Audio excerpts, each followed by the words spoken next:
Hi friends, ఇటీవల union budget అనేది release చేయడం జరిగింది.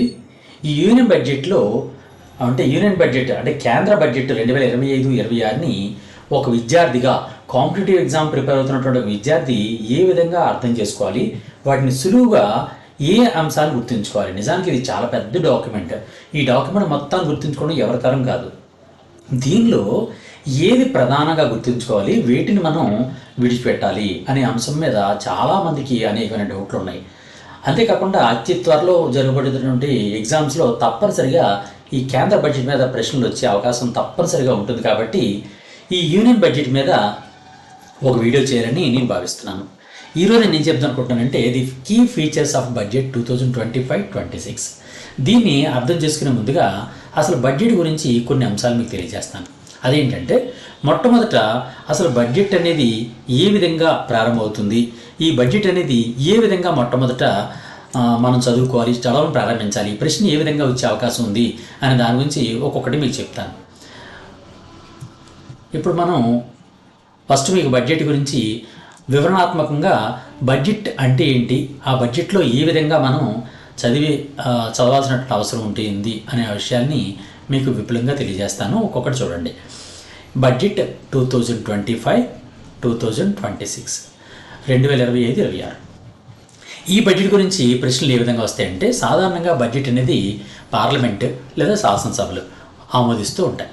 పార్లమెంట్ అనేది సాధారణంగా సమావేశాలు ఏర్పాటు చేస్తూ ఉంటుంది. మొట్టమొదట పార్లమెంట్ దగ్గర నుంచే కొన్ని ప్రశ్నలు, బడ్జెట్కి సంబంధించి అనుబంధమైన ప్రశ్నలు ఒకసారి చెప్తాను. పార్లమెంటు సమావేశాన్ని ఎవరి అనుమతి మేరకు ఈ బడ్జెట్ సమావేశాలు ఏర్పాటు చేయాలి అనే ప్రశ్న వచ్చే అవకాశం ఉంటుంది. అది భారత రాష్ట్రపతి గారి ఆమోదంతో, అనుమతితో మాత్రమే ఈ పార్లమెంట్ యొక్క సమావేశాల్ని ఏర్పాటు చేయడం జరుగుతుంది, అకార్డింగ్ టు మన కాన్స్టిట్యూషన్ అనమాట. అయితే ఒక సమావేశానికి, పార్లమెంట్ యొక్క సమావేశాల్లో ఒక సమావేశానికి మరో సమావేశానికి మధ్య ఉన్నటువంటి కాల వ్యవధి, ఎంత కాల వ్యవధి మధ్యలో మాత్రమే ఈ సమావేశాలు అంటే అత్యధికంగా ఉండాల్సినటువంటి కాల వ్యవధి 6 నెలలు అనమాట. 6 నెలల లోపుగానే మరొక సమావేశాన్ని తప్పనిసరిగా చేసి తీరాలన్నమాట అని భారత రాజ్యాంగం పేర్కొంటూ ఉంది. అయితే అవసరానికి అనుగుణంగా, అంటే అప్పుడు అవసరానికి అనుగుణంగా, కాలానుగుణంగా భారత రాష్ట్రపతి పార్లమెంటు సమావేశాలకు పిలుపు ఇవ్వడం జరుగుతుంది అని పేర్కొంటున్నటువంటి భారత రాజ్యాంగంలోని ఆర్టికల్ ఏది అనే ప్రశ్న వచ్చే అవకాశం ఉంది. అంటే కాలానుగుణంగా అవసరమైన మేరకు భారత రాష్ట్రపతి ప్రభుత్వాన్ని పార్లమెంటు సమావేశాలు ఏర్పాటు చేయమని ఒక ఆర్డర్ పాస్ చేస్తారన్నమాట అని పేర్కొంటున్నటువంటి భారత రాజ్యాంగంలో ఉండే ఆర్టికల్ ఏది అంటే ఆర్టికల్ నెంబర్ 85. ఆర్టికల్ 85 ప్రకారం భారత రాష్ట్రపతి ప్రభుత్వాన్ని కాలానుగుణంగా పార్లమెంట్ సమావేశాలు ఏర్పాటు చేయమని కోరుతూ ఉంటాడు. నిజానికి ఈ పార్లమెంట్ సమావేశాలు ప్రతి సంవత్సరం కూడా 3 సార్లు జరుగుతుంటాయి, 3 టైమ్స్ అనమాట. ప్రతి సంవత్సరం కూడా 3 సార్లు జరుగుతూ ఉంటాయి. ఈ 3 సార్లలోని ఒకదాన్ని ఏమంటారంటే, సంవత్సరంలో మొదటి దాన్ని ఏమంటారంటే బడ్జెట్ సమావేశము అంటారు, బడ్జెట్ సమావేశం. అలాగే రెండో దాన్ని ఏమని పిలుస్తారంటే వర్షాకాల సమావేశము, అంటే వర్షాకాల సమావేశము అని పిలుస్తారు. నెక్స్ట్ మూడోది శీతాకాల సమావేశము అంటారనమాట. ఈ విధంగా 3 రకాలైన సమావేశాలు పార్లమెంట్ అనేది నెరవేరుస్తూ ఉంటుంది అనమాట. ప్రతి సంవత్సరం కూడా పార్లమెంటు 3 సార్లు సమావేశం జరుపుతుంటుంది. ఫస్ట్ సమావేశాన్ని బడ్జెట్ సమావేశం అంటారు, రెండో సమావేశాన్ని వర్షాకాల సమావేశం అంటారు, మూడో సమావేశాన్ని శీతాకాల సమావేశం అంటారనమాట. ఈ విధంగా 3 సమావేశాలు ఏర్పాటు చేస్తూ ఉంటుంది. అయితే ఈ విధంగా జరుగుతున్నటువంటి సందర్భంలో ప్రతిసారి కూడా మన భారత ప్రభుత్వం అనేది బడ్జెట్ అనేది అన్ని సమర్పిస్తూ ఉంటుంది. ఈ బడ్జెట్ గురించి భారత రాజ్యాంగంలో ఏ ఆర్టికల్ పేర్కొంటుంది అనే ప్రశ్న చాలాసార్లు క్వశ్చన్ అడిగాడు. భారత రాజ్యాంగంలోని ఆర్టికల్ 112 అనేది ఈ బడ్జెట్ గురించి ఇండైరెక్ట్గా పేర్కొంటూ ఉంటుంది అనమాట. అంటే ఏ విధంగా పేర్కొంటుందంటే, భారత పార్లమెంటుకు ప్రతి సంవత్సరం భారత రాష్ట్రపతి ద్వారా ఏఎఫ్ఎస్ లేదా యాన్యువల్ ఫైనాన్షియల్ స్టేట్మెంట్ సమర్పించబడుతుంది అని వివరిస్తున్నటువంటి భారత రాజ్యాంగంలోని ఆర్టికల్ ఏది అని అంటే అది ఆర్టికల్ నెంబర్ 112 అనమాట. అంటే ఆర్టికల్ 112 బడ్జెట్ని ఏ విధంగా పేర్కొంటుందండి? ఏఎఫ్ ఎస్ అని పేర్కొంటూ ఉంటుంది అనమాట. ఏఎఫ్ఎస్ అని పేర్కొంటూ ఉంటుంది. ఏఎఫ్ఎస్ అంటే అర్థం ఏంటండి? Annual financial statement. Annual financial statement అని పిలుస్తూ ఉంటుంది దీన్ని. ఈ యాన్యువల్ ఫైనాన్షియల్ స్టేట్మెంట్ని అని బడ్జెట్ని 112 ఆర్టికల్ పేర్కొంటూ ఉంటుంది అనమాట. నిజానికి బడ్జెట్ గురించి 112 నుంచి 116 వరకు కూడా ఆర్టికల్స్ ఈ బడ్జెట్ గురించి వివరిస్తూ ఉంటాయన్నమాట. వేరు వేరు రకాలు వివరిస్తూ ఉంటాయి, కానీ ఇవన్నీ మనకు అవసరం లేదు. కానీ ముఖ్యంగా మనకు 112 ఆర్టికల్ మాత్రం మనకు కావాలన్నమాట. ఇక్కడ మరో ఇంపార్టెంట్ విషయం ఏంటంటే, మన భారతదేశంలో బడ్జెట్ అనేది ఎప్పటి నుంచి ఎప్పటిదాకా అమలవుతుంది? దాన్ని ఫైనాన్షియల్ ఇయర్ అంటారు, అంటే ఆర్థిక సంవత్సరం అంటారు.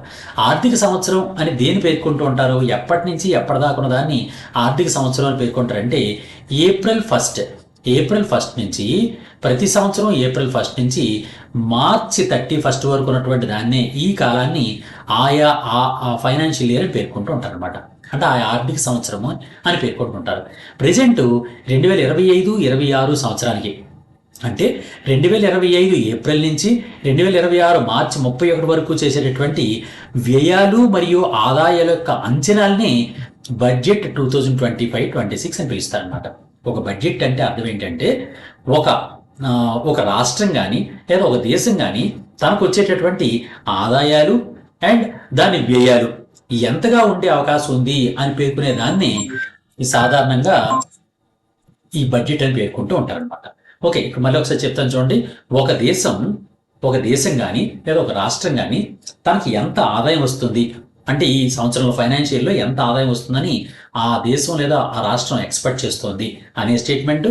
అలాగే ఆ సంవత్సరంలో వచ్చినటువంటి ఆదాయాన్ని లేదా మొత్తం వ్యయాల్ని విపులంగా వర్ణిస్తూ ఉంటుంది. ఈ ఆదాయాన్ని వ్యయాన్ని విపులంగా వర్ణించేటటువంటి డాక్యుమెంట్ని బడ్జెట్ అని పేర్కొంటూ ఉంటారనమాట. ఇవి బడ్జెట్కి సంబంధించినటువంటి కొన్ని అంశాలు. అయితే ప్రతి బడ్జెట్లో కూడా పన్నుల గురించి వివరిస్తుంటారు. సాధారణంగా పన్నులు అంటే ట్యాక్సెస్ ద్వారానే సాధారణంగా మనకి దేశానికి కానీ లేదా రాష్ట్రానికి కానీ ఆదాయం సమకూరుతుంటుంది. అది ఈ పన్నుల గురించి, ట్యాక్సెస్ గురించి కూడా మన భారత రాజ్యాంగంలో పేర్కొనడం జరిగింది. దీని ప్రకారం ఏంటంటే, ఆర్టికల్ 265 ఆర్టికల్ గురించి మనం ముందుగా తెలుసుకోవాలి. ఇది వివరించిన తర్వాత అప్పుడు మనం అసలైనటువంటి బడ్జెట్లోకి వెళ్దాం అనమాట. అంటే ఈ ప్రశ్నలన్నీ కూడా తప్పనిసరిగా బడ్జెట్ అనుబంధంగా ప్రశ్నలు వచ్చే అవకాశం ఉంటుంది, అందువల్ల ఇవన్నీ డీటెయిల్గా చెప్తున్నాను. ఆర్టికల్ 265 ఏం పేర్కొంటుందంటే, అంటే దీని మీద ప్రశ్న ఏ విధంగా వచ్చే అవకాశం ఉందంటే, దేశంలో పన్నులు విధించడం లేదా వసూలు చేయడం కోసం పార్లమెంట్ యొక్క ఆమోదం తప్పనిసరిగా ఉండాలి అని పేర్కొంటున్నటువంటి భారత రాజ్యాంగంలోని ఆర్టికల్ ఏది అని ప్రశ్న అడుగుతాడు. అది 265 ఆర్టికల్ అనమాట. 265 ఆర్టికల్. అదేవిధంగా 266 ఆర్టికల్ గురించి కూడా మనం గుర్తుంచుకోవాలి. అది ఏంటంటే 266వ ఆర్టికల్. ఈ 266 ఆర్టికల్ ఏది చెప్తుంది? దీని మీద ప్రశ్న ఏ విధంగా వచ్చే అవకాశం ఉందంటే, సాధారణంగా మన భారతదేశానికి ఉన్నటువంటి నిధి ఉంటుంది. ఈ నిధుల్లో ముఖ్యమైనటువంటి నిధి ఏది అంటే కన్సాలిడేటెడ్ ఫండ్ ఆఫ్ ఇండియా. అంటే నిధుల గురించి ఇంకో వీడియో చెప్తాను, అందువల్ల అంత డీటెయిల్ చెప్పట్లేదు. ఇక్కడ మనం గుర్తుంచుకోవాల్సింది ఏంటంటే, భారత ప్రభుత్వం యొక్క కన్సాలిడేటెడ్ ఫండ్ ఆఫ్ ఇండియా అని ఉంటుంది. Consolidated fund. ఈ కన్సాలిడేటెడ్ ఫండ్ నుంచి ఖర్చు చేయాలి అంటే తప్పనిసరిగా భారత పార్లమెంట్ యొక్క ఆమోదం ఉండాలి అని పేర్కొంటున్నటువంటి భారత రాజ్యాంగంలోని ఆర్టికల్ ఏది అంటే 266 ఆర్టికల్ అన్నమాట. ఓకే, ఈ 2 ఆర్టికల్ ఒక్కసారి గుర్తుంచుకోండి. 265 అంటే అర్థం ఏంటండి, భారతదేశంలో పన్నులు విధించడం కానీ లేదా వసూలు చేయడం కానీ చేయాలి అంటే తప్పనిసరిగా పార్లమెంట్ ఆమోదం ఉండాలి అని పేర్కొనేది 265. కన్సాలిడేటెడ్ ఫండ్ ఆఫ్ ఇండియా నుంచి ఖర్చు చేయాలంటే పార్లమెంట్ ఆమోదం ఉండాలి అని పేర్కొనేది 266 అనమాట. ఈ పాయింట్స్ను మనం గుర్తుంచుకున్న తర్వాత ఇప్పుడు అసలు విషయంలోకి వెళ్దాం. మన కేంద్ర ఆర్థిక మంత్రి నిర్మలా సీతారామన్ గారు ఈరోజు ఒక స్టేట్మెంట్ పేర్కొన్నారు. బడ్జెట్ సమావేశం సందర్భంగా ఒక స్టేట్మెంట్ చెప్పారు. అదేంటంటే, మన భారతదేశం అనేది ప్రపంచంలో అతిపెద్ద ఆర్థిక వ్యవస్థల్లో ఫాస్టెస్ట్ గ్రోయింగ్ ఎకానమీ అని పేర్కొన్నారు. ఫాస్టెస్ట్ గ్రోయింగ్ ఎకానమీ, ప్రపంచంలోనే అత్యంత వేగంగా అభివృద్ధి చెందుతున్నటువంటి దేశంగా, అంటే అతిపెద్ద దేశాల్లో పెద్ద ఆర్థిక వ్యవస్థలు కలిగినటువంటి అతిపెద్ద దేశాల్లో ఎక్కువ వేగంతో అభివృద్ధి చెందుతున్నటువంటి దేశంగా దేని పేర్కొన్నారు అంటే మన భారతదేశాన్ని మన ఆర్థిక మంత్రి గారు పేర్కోవడం జరిగింది. ప్రస్తుతం ఆ రిపోర్టుల ప్రకారం, మన ప్రస్తుతం ఉన్నటువంటి రిపోర్టుల ప్రకారం కూడా అదే ఆ స్టేట్మెంట్సే మనకు వస్తున్నాయి. ఇక్కడ మనం ఇప్పుడు అసలు విషయమైనటువంటి ఈ బడ్జెట్ సమావేశాల గురించి ఒకసారి మనం మాట్లాడుకుందాం. ఈ బడ్జెట్ సమావేశాల్లో మనం 2025-26 సంబంధించినటువంటి బడ్జెట్ని ఇప్పుడు ప్రవేశపెట్టడం జరిగింది. మిత్రులారా, ఇక్కడ మీకు ఒక విషయం చెప్తాను. మన విద్యార్థులు అత్యధికంగా మార్కులు సంపాదించాలనే ఉద్దేశంతో, అంటే ముఖ్యంగా సైన్స్ అండ్ టెక్నాలజీలో చాలామంది ఎక్కువ ఇబ్బంది పడుతున్నారు. అందుకని 2025 current related science and technology అనే దాన్ని స్పేడెక్స్ అనేటటువంటి పేరుతో ఒక బుక్ను ఆల్రెడీ మనం రిలీజ్ చేయడం జరిగింది గాంధీవం యాప్లో. గాంధీవం యాప్ ఎవరైనా డౌన్లోడ్ చేసుకోకపోతే ఈ వీడియో యొక్క డిస్క్రిప్షన్లో గాంధీవం యాప్ యొక్క లింక్ ఇస్తున్నాను. అంతేకాకుండా ప్లే స్టోర్లో మీరు GANDEEVIM గాంధీవం అని టైప్ చేసుకొని మీరు ఆ యాప్ డౌన్లోడ్ చేసుకొని దానిలో కూడా ఈ బుక్ ఉంటుంది, దాన్ని డౌన్లోడ్ చేసుకోండి. డౌన్లోడ్ చేసుకొని మీరు చదువుకోవచ్చు. లేదు మీకు ఈ బుక్ మీద ఏమైనా డౌట్లు వస్తే, లేకపోతే మీకు ఏదైనా సమస్య వస్తే, డౌన్లోడ్లో ఏదైనా సమస్య వస్తే 9949449941కి మాకు కాల్ చేయండి. మీకు డెఫినెట్గా సహకారం అందిస్తాం. తప్పనిసరిగా మీరు అందరూ హయ్యెస్ట్ మార్కులు సంపాదించాలనేదే నా యొక్క కాన్సెప్ట్ అనమాట. ఓకే, అందువల్ల తప్పనిసరిగా ఈ బుక్ మాత్రం చదవకపోతే మాత్రం మీరు చాలా లాస్ అవుతారు. ఎందుకంటే సైన్స్ అండ్ టెక్నాలజీలో ఉన్నటువంటి మొత్తం సిలబస్లోని యూనిట్ 1 నుంచి యూనిట్ 5 వరకు ఉన్నటువంటి ప్రతి అంశానికి సంబంధించినటువంటి current related science and technology అంశాలు మాత్రమే ఈ బుక్లో పొందుపరచడం జరిగింది. స్టాక్ కాకుండా కేవలం సైన్స్ అండ్ టెక్నాలజీలో current related science and technology మాత్రమే ఇందులో పెట్టాను. అందులో తప్పనిసరిగా ఈ బుక్ని చదివి తీరండి. చదవకపోతే మీరు లాస్ అవుతారు. ఓకే, నెక్స్ట్ ఇప్పుడు అసలైనటువంటి బడ్జెట్లోకి వద్దాం. Budget key features of budget 2025-26. ఇప్పుడు ఈ 2025-26 బడ్జెట్లో మనం గుర్తుంచుకోవాల్సినటువంటి ప్రధాన అంశాలు ఏంటి, అండ్ దీనిలో మనం ఏ విధంగా మనం చదువుకోవాలి అనేది ఒకసారి మీకు చెప్తాను. దీనిలో ముందుకు చెప్పే ముందుగా దీనికి ఒక విషయం చెప్తాను. ఏంటంటే మన కేంద్ర ప్రభుత్వం, ప్రస్తుతం ఉన్నటువంటి నరేంద్ర మోడీ గారి ప్రభుత్వం అనేది 2047 నాటికల్లా భారతదేశాన్ని వికసిత్ భారత్ అంటే డెవలప్డ్ కంట్రీగా, డెవలప్డ్ దేశంగా, అంటే అభివృద్ధి చెందిన దేశంగా మార్చాలి. 2047ని ఎందుకు ఎంచుకున్నారు అంటే మనకు 1947లో స్వాతంత్రం వచ్చింది. 2047 నాటికి శతాబ్ది ఉత్సవాలు జరుగుతాయి. అంటే మన స్వాతంత్రం వచ్చి 100వ సంవత్సరం అవుతుంది. ఆ 100వ సంవత్సరం వచ్చినటువంటి 2047 నాటికల్లా మన భారతదేశం డెవలప్డ్ నేషన్ లేదా అభివృద్ధి చెందిన దేశంగా తయారవ్వాలి అనేటటువంటి లక్ష్యాన్ని పెట్టుకొని ప్రెజెంట్ ప్రభుత్వం అనేది నడవడం జరుగుతుందన్నమాట. దీనికోసమని వీళ్ళు ప్రత్యేకంగా ఒక జర్నీ ఆఫ్ డెవలప్మెంట్ అనే దాన్ని పెట్టుకున్నారు. జర్నీ ఆఫ్ డెవలప్మెంట్ అంటే ఈ అభివృద్ధిలో, ఈ అభివృద్ధి ప్రణాళికలో ఏ విధంగా ఇటువంటి వాటిని తీసుకోవాలి, ఈ అభివృద్ధి చెందిన భారతదేశం, అభివృద్ధి చెందుతున్న భారతదేశాన్ని అభివృద్ధి చెందిన భారతదేశంగా మార్చడం కోసం ముఖ్యంగా 4 ఇంజిన్స్ని తీసుకున్నారు. ఇంజిన్స్ ఆఫ్ డెవలప్మెంట్ అని 4 అంశాలను తీసుకోవడం జరిగింది. ఇక్కడ మీరు గమనిస్తున్నారు చూడండి, ఈ 4 కూడా ఇంజిన్స్ అనమాట. ఏంటి ఆ ఇంజిన్స్, మనం ఒక్కొక్క దాని గురించి వివరిస్తాను. ఆ ఇంజిన్స్ ఏంటి అని అంటే ఒకటో ఇంజిన్, ఒక్క నిమిషం అండి.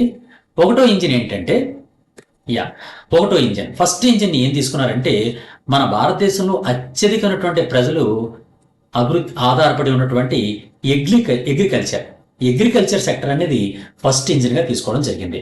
అలాగే రెండోది MSMEs, micro, small and medium enterprises అనే దాన్ని 3వ ఇంజిన్గా తీసుకున్నారు, అంటే గ్రోత్ ఇంజిన్గా తీసుకున్నారు అనమాట. మూడోది ఇన్వెస్ట్మెంట్స్ అంటే పెట్టుబడులు. నెక్స్ట్ 4వది ఎక్స్పోర్ట్స్ అంటే ఎగుమతులు. ఈ 4గింటిని కూడా భారతదేశాన్ని డెవలపింగ్ కండిషన్ నుంచి డెవలపింగ్ కంట్రీ నుంచి డెవలప్డ్ నేషన్గా అంటే వికసిత్ భారత్ అని పిలుస్తున్నారు. ఈ డెవలప్డ్ భారతదేశానిగా మార్చడం కోసం కావాల్సినటువంటి 4 ఇంజిన్స్ ఏంటి అని అంటే ఈ 4 ఇంజిన్స్. దీని మీద ప్రశ్న తప్పనిసరిగా వచ్చి తీరుతుందండి.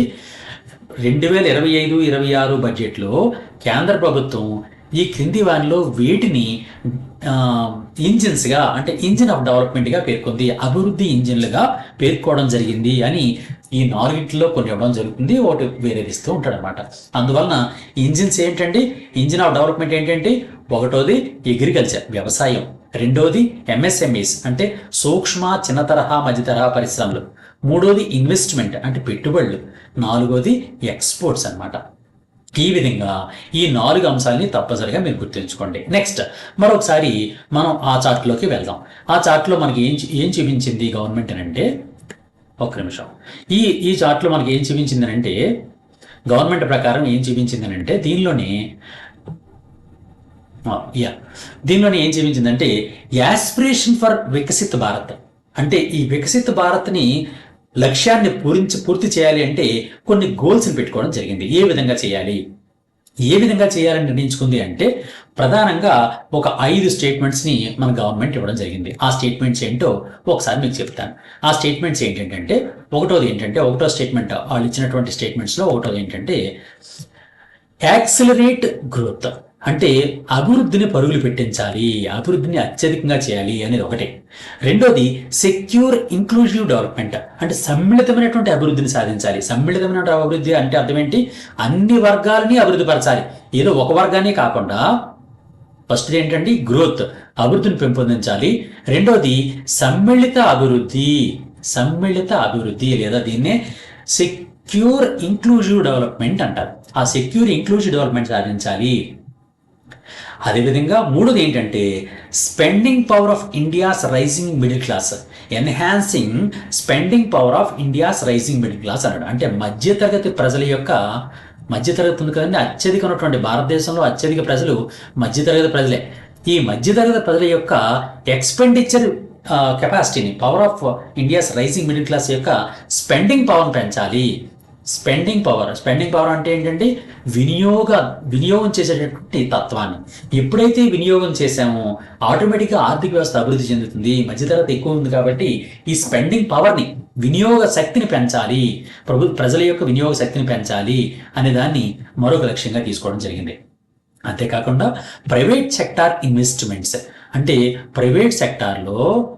ప్రైవేట్ రంగంలో పెట్టుబడులు సాధించాలి. అత్యధికంగా అన్ని రంగాల్లో కూడా ప్రైవేట్ రంగంలో పెట్టుబడులు ఎప్పుడైతే సాధించామో ఎంప్లాయ్మెంట్, ఉపాధి పెరుగుతుంటుంది. ఉపాధి ఎప్పుడైతే పెరిగిందో ఆటోమేటిక్గా మధ్యతరగతి ప్రజలకు కూడా స్పెండింగ్ పవర్ పెరుగుతుంది. స్పెండింగ్ పవర్ ఎప్పుడైతే పెరిగిందో ఇండస్ట్రియల్ డెవలప్మెంట్ జరుగుతుంది. ఇండస్ట్రియల్ డెవలప్మెంట్ ఎప్పుడైతే పెరిగిందో డెవలపింగ్ కంట్రీ అనేది ఆటోమేటిక్గా డెవలప్డ్ కంట్రీగా మారుతుంది అనే లక్ష్యాన్ని 4వ లక్ష్యంగా తీసుకోవడం జరిగింది. నెక్స్ట్ 5వ లక్ష్యం అప్హోల్డ్ హౌస్ హోల్డ్ సెంటిమెంట్స్. ఈ హౌస్ హోల్డ్ సెంటిమెంట్స్ ఉంటాయి కదండి, అంటే సాధారణంగా మన ప్రజల్లో మధ్యతరగతి ప్రజలందరూ కూడా మధ్యతరగతి ఆలోచనలు కాకుండా ఎప్పుడైతే ఇన్కమ్ వచ్చిందో ఆ ఇన్కమ్ని ఎక్కువగా వినియోగించడానికి ప్రయత్నం చేస్తారు. ఆ వినియోగించే తత్వాన్ని పెంచాలి అనేటటువంటి ఈ 5 లక్ష్యాలని కూడా మన కేంద్ర ప్రభుత్వం అనేది లక్ష్యంగా పెట్టుకోవడం జరిగిందనమాట. పెట్టుకుని ఇప్పుడు ఒక్కొక్క దాని గురించి వివరించింది. ఏమని వివరించింది అంటే మీకు ఆల్రెడీ చెప్పాను నేను. ఏంటంటే దీనిలో మొట్టమొదటి ఇంజిన్ అయినటువంటి వ్యవసాయం గురించి చూద్దాం. వ్యవసాయం, ఇప్పుడు నేను ఆల్రెడీ 4 ఇంజిన్స్ గురించి మాట్లాడుకున్నాం కదండి. 4 ఇంజిన్లో ఒక్కొక్క ఇంజిన్లో ఏ విధంగా గ్రోత్ని సాధించాలి అనే దాన్ని కూడా క్లియర్గా వివరించింది గవర్నమెంట్. ఇప్పుడు ఫస్ట్ది వ్యవసాయం. ఫస్ట్ ఇంజిన్ ఏంటంటే వ్యవసాయం. వ్యవసాయంలో ఎలా సాధించాలి, ఎలాంటి అభివృద్ధిని సాధించాలి, ఈ వ్యవసాయంలో అభివృద్ధి సాధించడం కోసమని గవర్నమెంట్ ఏం చేసిందంటే ప్రత్యేకమైనటువంటి ఒక కార్యక్రమం ప్రారంభించిందండి. ఆ ప్రత్యేక కార్యక్రమం పేరు ఏంటంటే ప్రైమ్ మినిస్టర్ ధన్ ధాన్య కృషి యోజన. ప్రైమ్ మినిస్టర్, చాలా ఇంపార్టెంట్ అండి, జాగ్రత్త గుర్తుంచుకోండి. ప్రైమ్ మినిస్టర్ ధన ధాన్య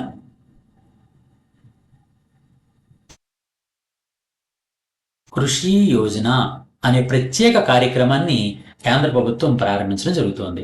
ఎన్ని జిల్లాల్లో అంటే సుమారు దేశంలో ఉన్నటువంటి 100 జిల్లాల్లో. మీకు 100 జిల్లాలు అనగానే ఇంకొక విషయం గుర్తొస్తుంటుంది. ఈ మధ్యకాలంలోనే 100 యాస్పిరేషనల్ డిస్ట్రిక్ట్స్ అని తీసుకొని వాటి డెవలప్మెంట్ కోసం కేంద్ర ప్రభుత్వం కృషి చేస్తుంది. దానిలో చాలా బాగా సక్సెస్ అయింది.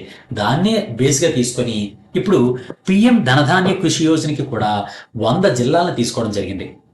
ఈ 100 జిల్లాల్లోని కూడా ఇంచుమించుగా 1.7 కోట్ల మంది 1.7 కోట్ల మంది రైతులు, ఫార్మర్స్ని అభివృద్ధి పరచాలని, అంటే 100 జిల్లాల్లో ఉన్నటువంటి 1.7 కోట్ల ప్రజలకి, రైతులకి వాళ్ళ యొక్క అభివృద్ధి కోసం కృషి చేయడం కోసమని ప్రత్యేకమైన కార్యక్రమం ప్రారంభించడం జరిగింది. దాన్ని పిఎం ధనధాన్య కృషి యోజన అని పిలిచారనమాట.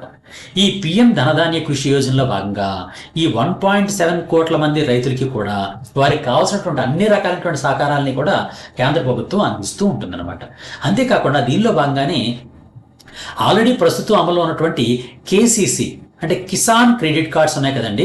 ఆ కిసాన్ క్రెడిట్ కార్డ్స్ ప్రస్తుతం 3 లక్షల వరకు మాత్రమే పరిమితి ఉంది. అంటే అత్యధికంగా 3 లక్షల లోన్ మాత్రం ఇస్తారు. ఈ 3 లక్షల లోన్ని ఎన్హాన్స్ చేసి it is enhanced up to 5 lakhs. 5 లక్షలకి దీన్ని పెంచడం జరిగింది. ఈ పాయింట్ చాలా జాగ్రత్తగా గుర్తుంచుకోండి. ఈ మధ్యకాలంలో 2025-26 బడ్జెట్ ప్రకారం KCC Kisan credit cards scheme ద్వారా 3 లక్షలుగా ఉన్నటువంటి రుణ పరిమితిని ఎంతవరకు పెంచడం జరిగింది అనే ప్రశ్న వస్తుంది. అది ఎంత అండి? 5 లక్షల వరకు పెంచడానికి కేంద్ర ప్రభుత్వం యాక్సెప్టెన్స్ ఇచ్చిందనమాట. అంతేకాకుండా దీనిలో కేసీసీలో ఏమిస్తారు? సాధారణంగా షార్ట్ టర్మ్ లోన్స్ ఇస్తారు. షార్ట్ టర్మ్ లోన్స్ మీకు అందరికీ తెలుసు. లోన్స్ అనేవి short term loans, long term loans అని ఉంటాయి. ఈ షార్ట్ టర్మ్ లోన్స్ అంటే 5 years లోపు ఉన్నటువంటి లోన్స్ అనమాట. ఈ షార్ట్ టర్మ్ లోన్స్ అన్నింటినీ కూడా ఈ ఫెసిలిటేట్ ఇవి కేసీసీ అనేది it will facilitate short term loans for 7.7 crore farmers. ఈ ఫార్మర్స్లో కూడా ఓన్లీ ఫార్మర్సే కాదు, ఫిషర్మెన్స్, డైరీ ఫార్మర్స్. ఈ ఫిషర్మెన్స్, డైరీ ఫార్మర్స్ అంటే రైతులు, మత్స్యకారులు అంటే మత్స్య రైతులు, అలాగే డైరీలో ఉన్నటువంటి అంటే పాలు ఉత్పత్తి చేసే రంగంలో ఉన్నటువంటి డైరీ రంగంలో ఉన్నటువంటి రైతులు, వీళ్ళందరిలో కూడా ఇంచుమించుగా వీళ్ళందరూ కలిపి 7.7 కోట్ల మంది ప్రజలకు, రైతులకు 7.7 కోట్ల మంది రైతులకు ఉపయోగపడే విధంగా కేసీసీని అంటే కిసాన్ క్రెడిట్ కార్డ్స్ని 3 లక్షల రూపాయల పరిమితి నుంచి 5 లక్షల పరిమితుల వరకు కూడా 5 లక్షల వరకు ఇది పెంచడం జరిగింది. ఇది ఫస్ట్ ఇంజిన్లో ఉన్నటువంటి సెకండ్ పాయింట్ అనమాట. నెక్స్ట్ ఇంకో పాయింట్ చెప్తాను. అదేంటంటే కొత్తగా గవర్నమెంట్ ప్రత్తిని అభివృద్ధి పరచడం కోసం, ప్రత్తి అంటే కాటన్, ఈ ప్రత్తిని అభివృద్ధి పరచడం కోసమని ఒక ప్రత్యేకమైనటువంటి ఒక మిషన్ ప్రారంభించిందండి. చాలా చాలా important machine for cotton productivity అని ప్రత్యేకంగా దానికి పేరు పెట్టడం జరిగిందనమాట. Machine for cotton productivity. ఈ మిషన్ ఫర్ కాటన్ ప్రొడక్టివిటీలో ఏం చేస్తున్నారంటే 5 years మిషన్ అనమాట. ఇది ఇంచుమించుగా 5 సంవత్సరాల పాటు అమలు అవుతూ ఉంటుంది. 5 years. ఈ 5 years మిషన్ కూడా దేనికోసం అంటే it will facilitate improvements in productivity and sustainability of cotton product.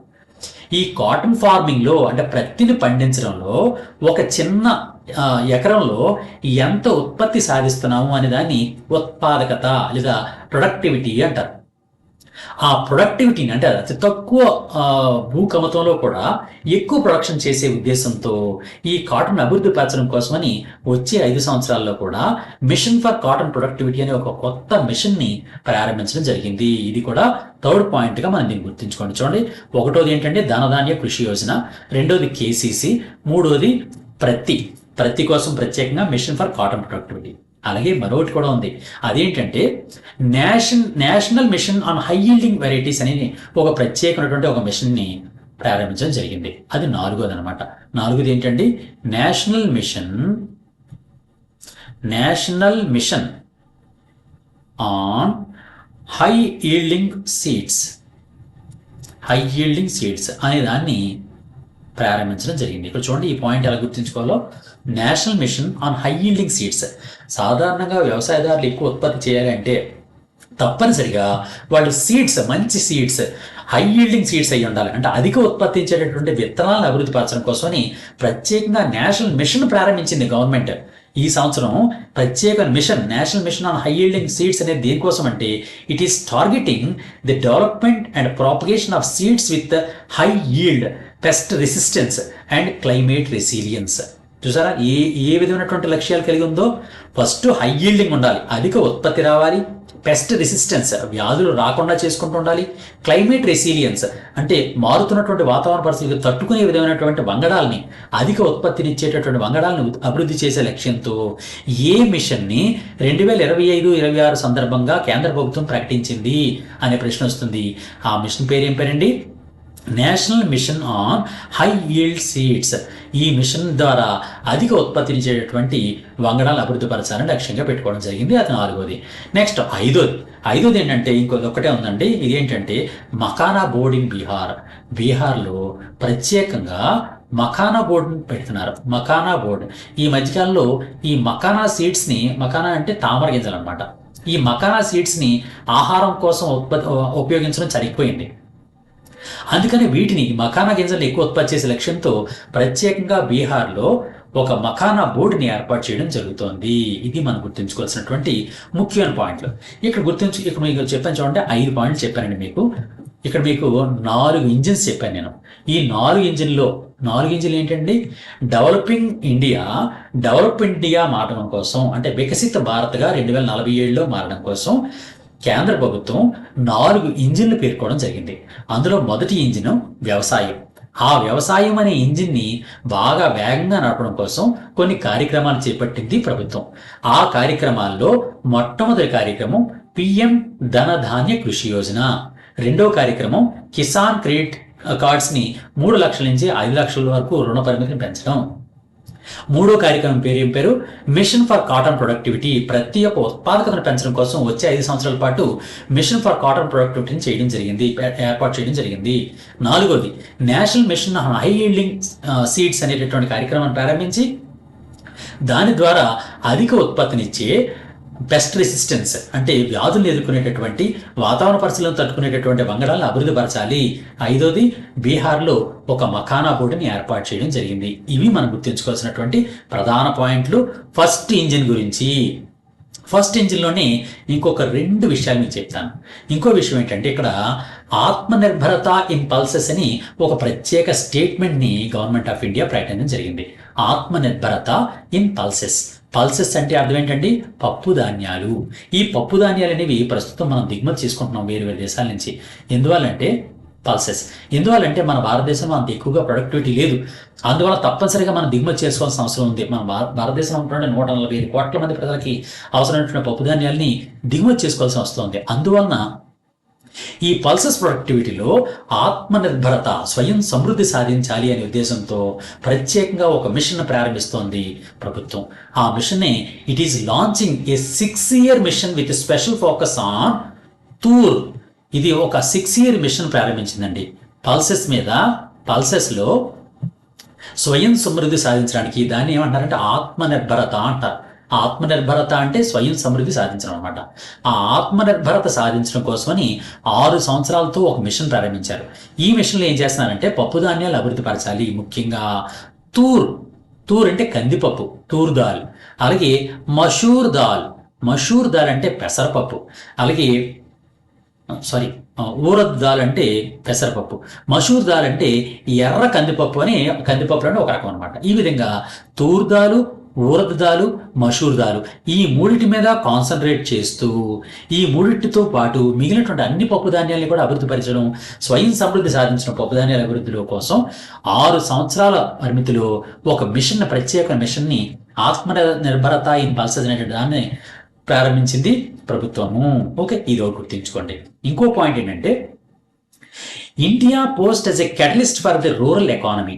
అంటే గ్రామీణ ఆర్థిక వ్యవస్థని అభివృద్ధి పరచడం కోసమని మన భారతదేశం అనేది కేవలం గ్రామీణ ప్రాంతాలని బేస్గా తీసుకొని అక్కడ రూరల్ కమ్యూనిటీని డెవలప్ పరచడం కోసం క్రెడిట్ సర్వీసెస్ ఇవ్వడం కానీ, ఇన్సూరెన్స్ ఇవ్వడం కానీ, డిజిటల్ సర్వీసెస్ పెంచడం కానీ చేయడం జరుగుతుంది అనమాట. ఇక్కడ మీకు మళ్ళీ ఈ పాయింట్ మళ్ళీ చెప్తానండి. అదేంటంటే, ఇందులోనే భాగంగా, అంటే వ్యవసాయంలో భాగంగానే రూరల్ డెవలప్మెంట్ కూడా చేయాలని లక్ష్యంగా పెట్టుకుంది. ఈ రూరల్ డెవలప్మెంట్లో ఏదేందని లక్ష్యంగా పెట్టుకున్నారు అని అంటే, డీబీటీ అంటే డైరెక్ట్ పేమెంట్ ట్రాన్స్ఫర్స్ ఉన్నాయి కదండి, బ్యాంక్ ట్రాన్సాక్షన్స్ అవి కానీ, అంతేకాకుండా మన క్రెడిట్ సర్వీసెస్ అంటే రుణ పరిమితులు, రుణాలు ఏవైతే వస్తాయో ఆ అవకాశాలను పెంచడం, అలాగే ఇన్సూరెన్స్ సెక్టార్ని పెంచడం, ఇన్సూరెన్స్ కల్పిస్తుండడం, డిజిటల్ సర్వీసెస్ పెంచడం, వీటన్నిటి ద్వారా గ్రామీణ అభివృద్ధిని సాధించాలని మనం కేంద్ర ప్రభుత్వం అనేది మొదటి ఇంజిన్లో లక్ష్యంగా తీసుకోవడం జరిగింది. ఇది మనం పూర్తి చేసింది ఏది అంటే, ప్రభుత్వం చెప్పినటువంటి 4 ఏవైతే ఇంజిన్స్ ఉన్నాయో, గ్రోత్ ఇంజిన్స్ ఉన్నాయో, ఆ 4 గ్రోత్ ఇంజిన్స్ మళ్ళీ ఒకసారి చెప్తాను చూడండి. 4 గ్రోత్ ఇంజిన్స్ ఏంటంటే, 1 అగ్రికల్చర్, 2 ఎంఎస్ఎంఈ, 3 ఇన్వెస్ట్మెంట్, 4 ఎక్స్పోర్ట్స్. ఇందులో మొట్టమొదటిది అగ్రికల్చర్లో ఏ విధంగా అభివృద్ధి పరచాలని లక్ష్యంగా పెట్టుకుంది, కేవలం ఇందులో 6 అంశాలను తీసుకోవడం జరిగింది, 6 భాగాల్ని. ఆ 6 భాగాలు ఏంటంటే, 1 ప్రైమ్ మినిస్టర్ ధన్ ధాన్య కృషి యోజన ఒకటి చేయాలని, రెండోది కేసీసీ కిసాన్ క్రెడిట్ కార్డ్స్ని దాని యొక్క ఎన్హాన్స్మెంట్ చేయాలని, 3 లక్షల నుంచి 5 లక్షలు పెంచాలని, రెండోది మిషన్ ఫర్ కాటన్ ప్రొడక్టివిటీ పెంచడం కోసం, అంటే ప్రతిని పెంచడం కోసం అని ప్రత్యేక మిషన్ ప్రారంభించడం, నాలుగోది హై ఈల్డింగ్ వెరైటీ కోసం ప్రత్యేకమైన నేషనల్ మిషన్ ప్రారంభించడం, బీహార్లో మకానా బోర్డుని ఏర్పాటు చేయడం, ఆత్మనిర్భరత ఇన్ పల్సెస్ చేయడం, గ్రామీణ అభివృద్ధి పరచడం. ఈ 7 అంశాలని తీసుకొని మొదటి గ్రోత్ ఇంజిన్కి చేయడం జరుగుతోంది ప్రభుత్వం అన్నమాట. చూడండి, మొదటిది ఏంటండి, ప్రైమ్ మినిస్టర్ ధన ధాన్య కృషి యోజన ప్రారంభించడం. రెండోది కేసీసీఎల్కి 3 లక్షల నుంచి 5 లక్షలకి వాటి యొక్క రుణ పరిమితిని పెంచడం. నెక్స్ట్ది mission for cotton development, cotton productivity పెంచడం కోసం ప్రత్యేకమైనటువంటి మిషన్ ప్రారంభించడము. నాలుగోది national mission on high yielding varieties, high yielding seeds. ఈ హై ఈల్డింగ్ సీడ్స్ కోసం ప్రత్యేకమైనటువంటి నేషనల్ మిషన్ ప్రారంభించడము. అంతేకాకుండా మఖానా బోర్డుని బీహార్లో ప్రారంభించడము. అంతేకాకుండా ఆత్మనిర్భరత ఇన్ పల్సెస్ సాధించడం అండ్ రూరల్ ఎకానమీని అభివృద్ధి పరచడం. ఈ 7 అంశాలని లక్ష్యంగా తీసుకొని మొట్టమొదటి ఇంజిన్ అయినటువంటి అగ్రికల్చర్ని ప్రకటించడం జరిగింది ప్రస్తుతం ఉన్నటువంటి కేంద్ర ప్రభుత్వం, for the sake of the to make the country into developed nation. Okay, developed నేషన్గా మార్చడం కోసమని ఈ కార్యక్రమాన్ని చేపట్టడం జరిగింది. ఇది ఫస్ట్ ఇంజిన్ అయిందండి. ఇప్పుడు రెండో ఇంజిన్ గురించి మనం మాట్లాడుకుందాం. సెకండ్ ఇంజిన్ ఏంటి, మనం ఆల్రెడీ చెప్పుకున్నాం. సెకండ్ ఇంజిన్ ఏది అంటే ఎంఎస్ఎంఈస్. నేను మొత్తం ఇంకా డీటెయిల్కి వెళ్ళలేదండి, పూర్తి డీటెయిల్స్ ఇంకా ఇదంతా మీకు బేసిక్ పాయింట్స్ అన్ని చెప్పిన తర్వాత ఈజీగా మీకు అర్థమవుతుంది అనే ఉద్దేశంతో ఒక్కొక్క మెల్లిమెల్లిగా వెళ్తున్నాను నేను ఇందులోకి, బడ్జెట్లోకి. అంతే కాబట్టి 2-3 వీడియోస్ చేద్దాం, కానీ క్లారిటీగా బడ్జెట్ అనే దాని మీద ఎకానమీలో డెఫినెట్గా అత్యధిక ప్రశ్నలు వచ్చే తీరుతాయి కంపల్సరిగా. మీరు ఏ ఎగ్జామ్ ప్రిపేర్ అవుతున్నా సరే తప్పనిసరిగా దాని మీద ప్రశ్నలు వచ్చి తీరుతాయి. కాబట్టి ఈ వచ్చే సంవత్సరం అంతా కూడా ఇదే ఎగ్జామ్ మీద ఉంటుంది కాబట్టి, ఇదే బడ్జెట్ మీద ఉంటుంది కాబట్టి తప్పనిసరిగా దీని మీద వచ్చి తీరుతాయి క్వశ్చన్స్. అందువల్ల తప్పనిసరిగా మీరు గుర్తుంచుకోండి ఈ పాయింట్స్ అన్ని కూడా. ఓకే, ఇది ఎంఎస్ఎంఈస్. నెక్స్ట్ రెండో ఇంజిన్, సెకండ్ ఇంజిన్ అనేటువంటి ఎంఎస్ఎంఈస్. ఓకే, వీడియో 30 మినిట్స్ దాటిపోయింది కాబట్టి ఈ రోజుకి ఈ వీడియోని క్లోజ్ చేస్తాను. ఇప్పుడు రెండో వీడియో మళ్ళీ వెంటనే మీకు పెడతాను. ఇక్కడ ముఖ్యంగా మిత్రులారా గుర్తుంచుకోండి, గ్రూప్ 2 వాళ్ళ కోసం ప్రత్యేకంగా 2025 current related science and ecology అంశాన్ని స్పీడెక్స్ రూపంలో బుక్ రిలీజ్ చేయడం జరిగింది. ఈ బుక్ని మీరు గుర్తుంచుకోండి. దీన్ని గాంధీయం యాప్ నుంచి మీరు డౌన్లోడ్ చేసుకోవచ్చు. ఆ గాంధీయం యాప్ అనేది ప్లే స్టోర్ నుంచి డౌన్లోడ్ చేసుకోవచ్చు, లేకపోతే డిస్క్రిప్షన్ దానికి సంబంధించిన లింక్ ఇచ్చాను, దాని నుంచి కూడా డౌన్లోడ్ చేసుకోండి. ఈ బుక్ను తప్పనిసరిగా చదవండి, మీరు హైయెస్ట్ మార్కులు సంపాదించి తీరుతారు. దీని ప్రత్యేకంగా ఈ సైన్స్ అండ్ టెక్నాలజీ మీరు చదవకపోతే మాత్రం, కరెంట్ రిలేటెడ్ అంశాలు చదవకపోతే మాత్రం మీరు 75 మార్కులు మీరు సంపాదించలేరు, హైయెస్ట్ మార్కుల్ని మీరు సంపాదించలేరు. అందువల్ల తప్పనిసరిగా గాంధీ యాప్లో ఉన్నటువంటి ఈ సైన్స్ అండ్ టెక్నాలజీ బుక్ని తప్పనిసరిగా పర్చేజ్ చేసుకోండి. చాలా తక్కువ మినిమం కాస్ట్ పెట్టాం. మీకు ఎవరికైనా కావాలనుకుంటే 9949449941 కూడా మీరు కాల్ చేసి దానికి సంబంధించిన డీటెయిల్స్ని కనుక్కోండి. దాని ద్వారా మీరు ఈ బుక్ని హైయెస్ట్ యూటిలైజ్ చేసుకుంటారని కోరుకుంటున్నాను. మీకు ఎవరికైనా సరే మన యాక్లివే కరెంట్ అఫైర్స్ని ఎవరు సబ్స్క్రైబ్ చేసుకోకపోతే సబ్స్క్రైబ్ చేసుకోండి. అండ్ మీ మిత్రులకు కూడా దీన్ని షేర్ చేస్తారని మిమ్మల్ని కోరుతున్నాను. గాంధీ యాప్ను తప్పనిసరిగా డౌన్లోడ్ చేసుకోమని మీ మిత్రులకు కూడా చెప్పండి.